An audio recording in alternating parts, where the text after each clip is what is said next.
Okay, let's move on to the next module, which is gaining access. This is module 2. This is 2.1 in your manuals. And the objectives: what's the best prospecting methods to fill the pipeline? A lot of you have talked about leads, getting more clients, getting new clients, exactly what you're looking for. What's the ideal client look like? So we know what we're looking for. We're going to put together a customer profile that identifies that customer. Apply techniques for building relationships that will connect with your customers so you can make that good, credible connection and build that trust. And then demonstrate methods to ask for referrals with confidence. Okay, so we're going to cover in this next module. So on page 2.2 in the manuals, you'll see there, it's asking us about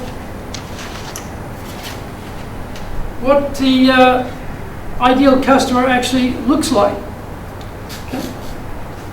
But before that, we're going to look at one of the Dale Carnegie principles. This is principle number 13, begin in a friendly way. Now you would think this is a fairly obvious thing for a salesperson. Surprising to me, a lot of salespeople don't smile. They don't look friendly. It's strange, but this is the reality. So don't be one of those people. When you see the client, make sure you're smiling. Be a friendly, outgoing person. Normally, sales attracts people who like other people, but not every case. Sometimes people get into sales for the wrong reasons and they find themselves they don't really fit in because it's not a natural play for them to spend time with people, be interested in people, communicate with people and be friendly. And so begin a friendly way, that's right from the outset. What's your mental frame of reference about the client? Whose interests are you pursuing? Your own? About making target, get that deadline closed out, get enough business to make the target? Or are you thinking about the client's benefit? Are you thinking about the output for the client? Is that driving you, or is it short-term driving you? Makes a big difference. If you're under a lot of stress, a lot of pressure, then maybe you're not coming across as friendly, you're coming across as desperate. Okay? Or you're very pushy. Kim, as you said before, you become very pushy, right? Because you want to get that appointment or you want to have that discussion, when in fact you're just killing yourself because you're killing your brand. This requires confidence to begin in a friendly way. So, in 2.2, well, what does the actual ideal client look like? Now, this could be a new client. It could be existing client that you're going to have more business with, or it could be a lapsed client that you did business with in the past but don't do business with today. So it could be all three. What does the ideal new client look like? What does the ideal existing client look like? What does the ideal lapsed client look like? Right? Because you've got all three. The existing client as an ideal is a good one because it gives you an indicator of what to look for. If they have a very difficult decision-making process within the company, maybe that's not an ideal client because you can't get a decision very easy. It's going to take forever. If they're a company that's actually going backwards and therefore can't spend money, maybe they're not an ideal client either. So maybe you're looking for companies who are doing well, who can afford to invest more, depending. Right? So if you think about, you've got limited time, you've got your dream week there, but it's only a week. It's not that many hours you can devote to clients. Why don't you devote it to the clients who are ideal? Does that make sense? Instead of wasting your time on clients who aren't going to fit. Great. What does the ideal client look like? That's what we're trying to ascertain here. So think about the type of person that you are the solution for. So that's on 2.2. What are they? What type of person are they? What are the challenges that you have the solution for? What are they trying to achieve? What is the solution you have for their challenge? Therefore, what is their challenge? And then what's the benefit for them of your solution? This is where existing clients are a good lead because they have challenges, you have solutions, and it leads to benefits. It gives you an idea of what things can help clients. Is that that clear? It's very straightforward, okay? 2.2, what sort of person do you want to deal with? What sort of company? what sort of challenges. If you find that challenge, you go, oh, good. We're the solution for that. Perfect. Right? And then what's the benefit? What are they going to get out of it? Because you've got to describe that benefit to them to get them interested in working with you. There's the first question. We're all good? Okay, let's go. For the business challenge for them. Budget is merely a function of allocation of resources Okay, so of a company. So I'm looking for growing that ideal client's business challenge, because if you are the solution for their business challenge, they will find budget.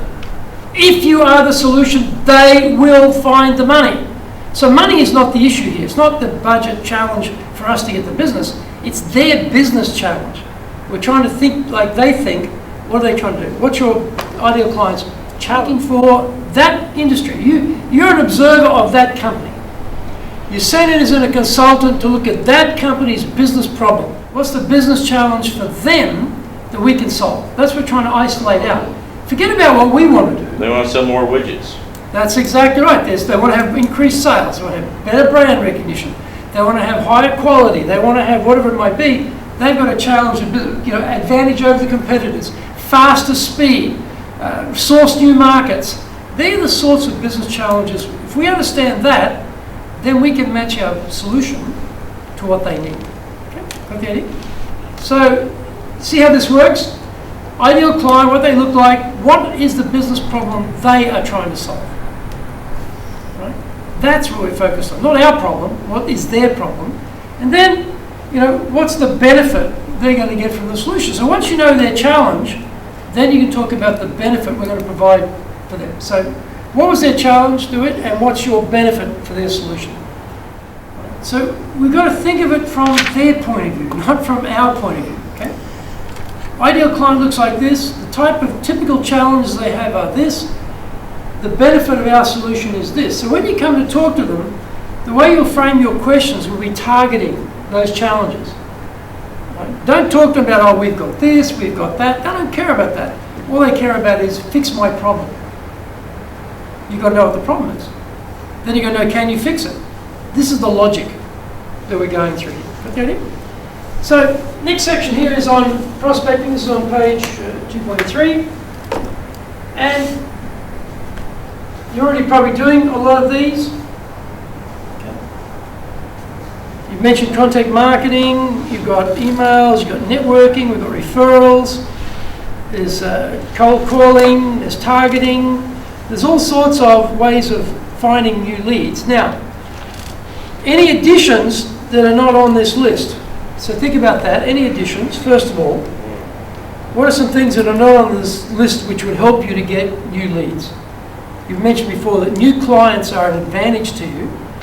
What can you do to find some new clients? So add a couple of things to this list and let's hear what they are.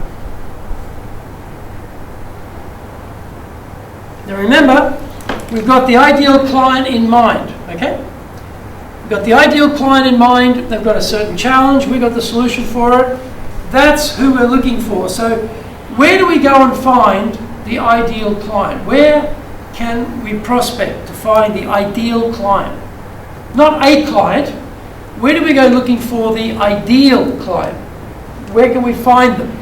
That's what we're trying to ascertain here. So on this diagram, this bullseye here, it's asking you, and they've put the example of referrals. That may not be your example, right? That's just the example they've put there. What would be the most high value activity for you for prospecting? And work your way out. What's the second one? What's the third one? What's the fourth one? Think about that. This is on 2.3 with the bullseye there. What would be the most valuable prospecting methodology? What's the next one? What's the next one? What's the next one? Give that a shot. Try and clarify. Ideal client. I'm looking for the ideal client. This is what I need to be doing first. This is what I need to be doing second. This is what I need to be doing third. Like that. Build it out. Any questions? You all good? Good. Go. This is again helping you to determine time usage. Where should you spend your time? I'm looking for ideal clients. I'm not looking for problem clients. I'm not looking for people who won't become clients. I'm looking for ideal clients. This is where I'm going to find them. Therefore, this is where I'm going to concentrate my efforts and my time. That's the type of clarity we're trying to get with our sales approach. You understand that's where we're going with this? Now, the next one is gold. Turn over to page 2.4, 2.5, and this is just gold. Absolute gold. This is identify opportunity chart. So, for example, you see here, look at existing accounts. So, down the bottom, down here, vertically, you write your client names. You with me here? Client name goes there. And here, this is what we sell. Website, blah, blah, blah. Whatever the actual solutions are, you drop those down in the left-hand side here. Existing clients across here, then you start to match up. And what you find very rapidly is, with existing accounts, you're only doing a very small amount of business. When you look at the possibilities, where you can actually supply services, you realise I'm only having a one-dimensional conversation with this client. They have got more than one need, but I've never talked to them about that need. Has everyone got the idea? Now you've got existing, then you've got new accounts, okay? New accounts, what they might look like, what sort of things you think they might need. And then you've got lapsed accounts, you know.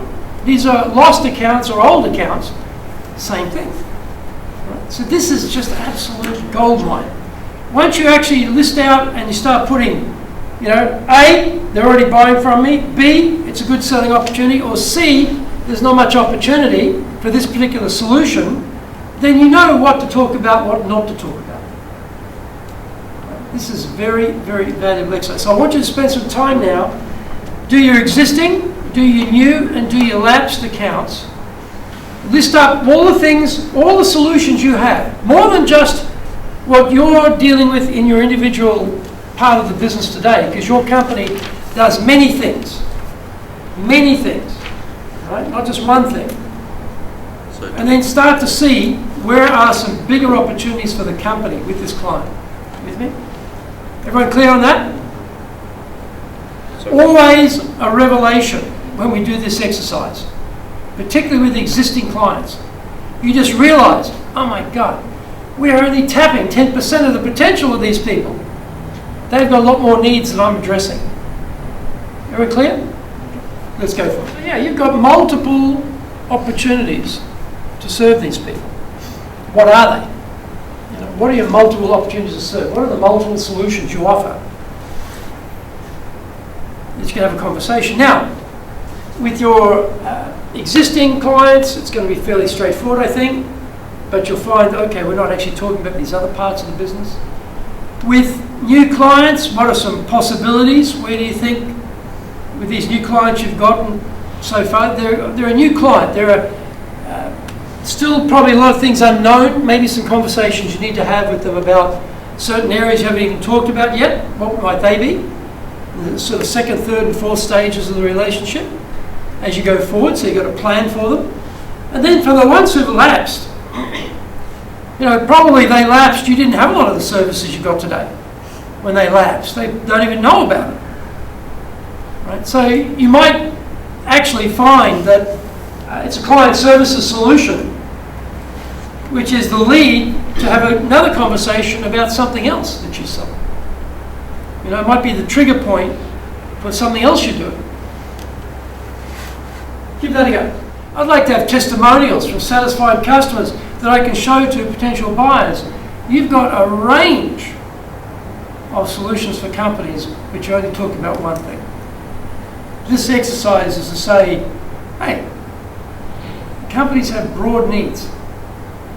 Maybe you need to investigate broadly what the needs are and have those conversations. Because, you know, if you're bringing home a relationship, then that's a big delivery. Because it's not just a transactional, the ads are finished, the relationship's finished. Now you're partnering. You're creating a partnership there. Okay. Did I miss anybody? If you're asking for the, you know, the head of X, Y, Z, that's going to be very difficult. Because if you don't know their name, it's hard to get through. It's like your example before. without lying to the client, but you use that familiarity. It's a great story here. I'm calling for Mr. Tora, please. I believe he's in this afternoon. Please put me through to him. Who are you? I'm Greg Story. I'd like to be put through to Mr. Tora, please. You sound like you know Mr. Tora. You sound like you have already got an established relationship. You don't say, oh, I'm, blah, blah, from so-and-so, and we do X, Y, Z. That's not going to get you. You sound like you're actually returning the call without saying that, because you didn't make the call. But it sounds like that. That familiarity is there. And you say with authority, please put me through. Tsunaide kudasai in Japanese. Put me through to him, you lowly person. Yeah. I need to talk to the big boss, not you. Right? And you say with that authority. What's the name of your company? Yes, my name is Greg Story from Dale Carnegie Training. Yes, please put me through to Mr. Tora with authority. Must be a big shot. I'm with Dale Carnegie Training. We are in 91 countries around the world, and we train in 30 languages. Let me tell you about my USP. Are you really? Okay. You're going to get killed. Now, if you don't know the person, your whole proportion game goes right out the window. So you're better to find the person. Okay. You're better to do the prospecting, identify the name, find out who that position is, and call them. The people who do this best are recruiters. They are they've got divisions of people. They've got divisions of people who find individual names. They've got people who do that full time. For the same reason you're having trouble, they're trying to pick someone out of a company and plonk them down somewhere else. So they need the name, they need to get to that particular person because they cannot talk to the gatekeeper. Oh, hello, it's Greg Story from XYZ Recruiting Company. We'd like to poach your head of marketing. Just put me through so I can get him out of your company and into another company and earn my 40% fee. But you're right, if you don't know the name, it's really, really, really hard work. And that's why the question you ask has got to be an absolute, well-structured question. It's got to have a lot of benefit in the question for the person taking the call to say, well, it sounds like we'd better be talking to you. I'm going to put you through. So it's got to have a lot of value. That's why your USP, your selling proposition, your credibility statement have got to be polished, gleaming, glistening, mirror-like. They're that good. Because if they're that good, that strong, it's hard to get a no when your proposition is that strong, but you've got to work on that. Can I ask one question? I know we're over time, but you're sort of talking about cold calling of this. It's not a mistake that the referrals are in the bullseye, right? Well, it depends. That's for most people that'd be probably correct, but may not necessarily be in your case. That isn't my case. I believe. If it is, then that's fine. I mean, they've seeded it there, but I'm not assuming that every company that's the most ideal thing, because there may be no referrals. Maybe referrals may be outside the scope. Okay. Do you personally consider referrals to be one of the most preferable? Absolutely. Testimonial from the You'd like to have more of it, ideal. For someone you don't know. Okay. All good? We get going. Good morning. Good Morning. So let's have just a quick pick up on where we left off. You might recall we're on page, or pages 2.4, 2.5. We were talking about identifying opportunities, and this particular layout gave us some good hints about, particularly with existing clients, where we may only be selling a portion of a solution for them.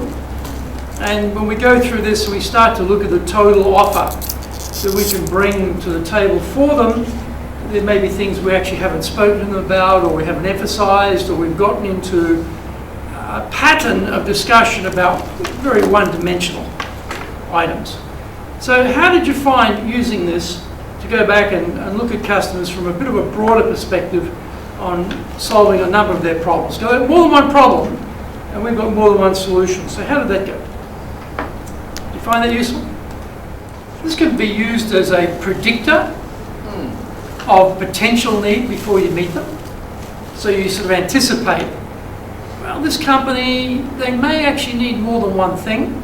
I don't know which particular thing they need or things they need because I haven't got a chance to ask them much yet, but in the back of my mind, I'm going to be looking for hints. Okay, maybe they need video, maybe they need print, maybe they need a website, maybe they need some consultation, maybe they need some collateral. They may have a number of things they need, but I've got that sort of washing around in my head, trying to, through my conversation, start to touch points of interest. Now, the other thing too is they may see you very one-dimensionally. They may see you as just one thing. They may not know the broad service you can provide, but you can get sucked into a very narrow conversation very quickly. It's always good to then take it back out and ask for other things. Right? So as a tool, this is a very functional tool, particularly after you've been dealing with a client, or you've had a client, an existing client, you may have inherited a client from another salesperson who's left the company. They may not have actually got into a discussion about the broader needs of the client, and the possibility is there that a conversation was had 12 months ago. Well, their situation may have changed completely. Their needs may have changed completely since then. Things have happened inside the company, inside the market, headquarters got a new direction. Who knows what's going on? So we just can't be limited by conversations we've had in the past. That's why this is a good prompt. It's a good analytical tool. It's something that you should look at to come back to and to keep applying it. Particularly if you've had a client for a while, go back. Are we actually really servicing this client as a trusted partner in a full manner? That's always a good question to ask. It's an interesting. That's actually a good point. Reframing how you see yourself is a useful tool, because after you get through that initial phase of working in the business and you're into your second year or whatever, or third year, you tend to get narrow. You just tend to get narrow. It's good to remind yourself, hey, listen, there's more needs that I'm actually addressing here because I'm concentrating on narrow things. Yeah, no, good point, good point. And I think we didn't get to this last time, but this is page 2.6 in the manual about finding and building champions. So, in a company, there are going to be different people you'll deal with. Some will be, no, we don't need you. They're hostile. Now, often, they may, depending on the business you're in, they may feel threatened. In my business, as a training company, internal trainers are extremely hostile, resistant to us coming in and delivering training, because that threatens their livelihood. Extremely resistant. Sometimes it can be HR, in our case, resistant, because they have a preferred friend, supplier they'd rather use than us, or so they've already built up a relationship. They're not particularly interested in doing something new. So you may find this in your own business, that there are people who are anti what you're offering for different reasons. Or they may be, I don't know. They're not really pro, they're not really against, they're ambivalent, they're not really sure, they're not convinced yet. Right? What you're looking for are obviously people who are in favour and people who are supportive. Now, I had a case yesterday. I've got a client, we've already run one program. Then suddenly the HR team said, okay, we're cancelling everything. All those dates cancelled. So my champion has been off on holidays because it's the time of the year, and I had to wait for the champion to come back and talk to the champion and say, are you aware of this? Oh, really? I didn't know that. Interesting. Right? And so I've got some resistance down here for a part of the team. I need my champion to help me out here to resurrect this business. And if you don't have a champion, it's very hard. Or, this is really frustrating, you've got a great champion, but then they get transferred. And the new person is down here. They're hostile. Another client like that, we had a person before who was probably ambivalent, verging on favourable because the president is the champion, or is the champion. New person, oh no, I want to do my own thing. Now we're back down here again. So I've got to go back to my champion and try and rework that relationship. So this is something you'll find. You're trying to build a champion in the organisation for you, to support you. So that's where the trust building becomes very, very critical. You're going to look for that champion. And sometimes you may be dealing with someone who doesn't have a great deal of influence. Right? So they're, as a champion, they're hard to take anywhere, but you still need to have them inside to push on your behalf.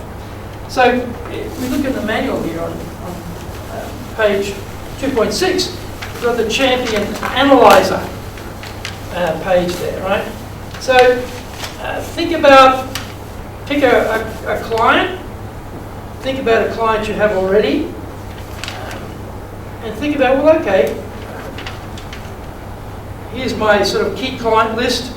If I go through this and I think about who we're dealing with, well, okay, who are they? What's their title in the organisation? On a scale of 1 to 10, 10 being very high, how important are they? Do they have influence? Do they have influence over the decision? Now, they may have no influence over many things, that's okay, but if they have influence over the decision to buy our services or buy our products, that's very critical. So on a scale of 1 to 10, what's their level of influence over the buying decision? And, you know, some might have medium level, low level. What's the next step? Okay, what's the next step with that person to try and get to that yes decision on the buying? Okay, so that's a little exercise. Think about your client, think about their influence level, and then what are you going to do to try and get them to be a champion for you? Okay, what's your next step? For example, in the case I gave you before, my next step was when I was told everything's cancelled. Okay,